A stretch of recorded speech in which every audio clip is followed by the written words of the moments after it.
उनके हाथ पैरों में चोट आई है, कईयों की हड्डियां टूटी हैं, कई लोग एडमिट हुए हैं। जो हमारी बहनें हैं, बेटियां हैं, लड़कियां हैं, उनके कपड़े फाड़ दिए और जितना पुलिस अन्याय कर सकती थी किया। नीट में ये फेलियर हुए, दिल्ली के इंतजाम में फेलियर हुए और अपना गुस्सा किससे निकाले? छात्र नौजवानों से। इसलिए हमारी मांग है सरकार से कि जो छात्रों की मांग है वो छात्रों की मांग को स्वीकार करें और जो मंत्री हैं वो इस्तीफा दे दें या मंत्री पद से हटा दें। ये दबाव जो है ये दबाव समझ में नहीं आ पा रहा है कि मंत्री क्यों नहीं हट रहे हैं। क्या दबाव है संगी साथियों का, उनके मंत्रियों का, और लगता तो ऐसा है कि इसलिए सरकार नहीं हटा पा रही मंत्रियों को कि उनकी जो दबी हुई है तमाम ऐसे घोटाले हैं, जो तमाम भ्रष्टाचार हैं, कई मंत्री ना उन बातों को खोल दें। तो इसलिए सरकार स्वीकार नहीं कर पा रही है, मंत्रियों पे दबाव नहीं बना पा रही है और कारण भ्रष्टाचार है। एक मंत्री अगर लगातार विभाग में रहेगा तो ऐसे ही तो भ्रष्टाचार करेगा।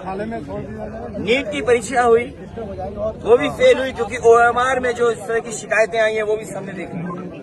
तो सरकार छात्रों की मांगों को माने, यही हमारी मांग है। दो बारी जो है धर्मेंद्र प्रधान छात्र जो है मांग कर रहे हैं दूसरे छात्र परिवारों के मुआवजे के लिए, क्योंकि डॉक्टरी करना, नीट करना एक बहुत रिस्पेक्टेबल, एक सबसे प्रेस्टिजियस नौकरी है और हम सब जानते हैं धरती के भगवान डॉक्टर को मानते हैं। उसी की परीक्षा में ये इस तरह की बेईमानी, और ये पेपर लीक नहीं हुआ है, ये सरकार बेईमानी कर रही है और बेईमानी करती आई है।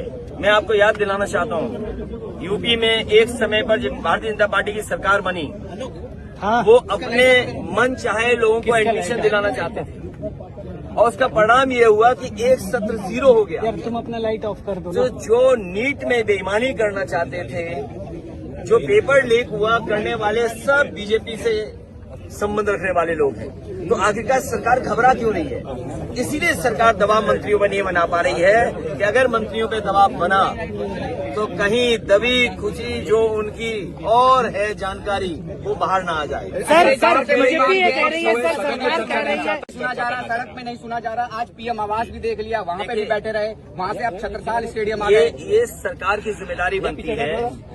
सरकार की जिम्मेदारी ये बनती है कि जो घटना है उस पर अपना स्टेटमेंट दें और जो बच्चों की जान गई है उनके लिए श्रद्धांजलि नहीं दे पाए।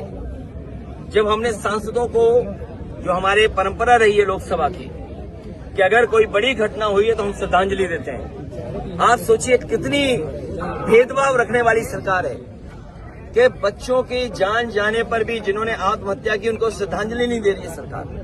तो पहले दिन से सरकार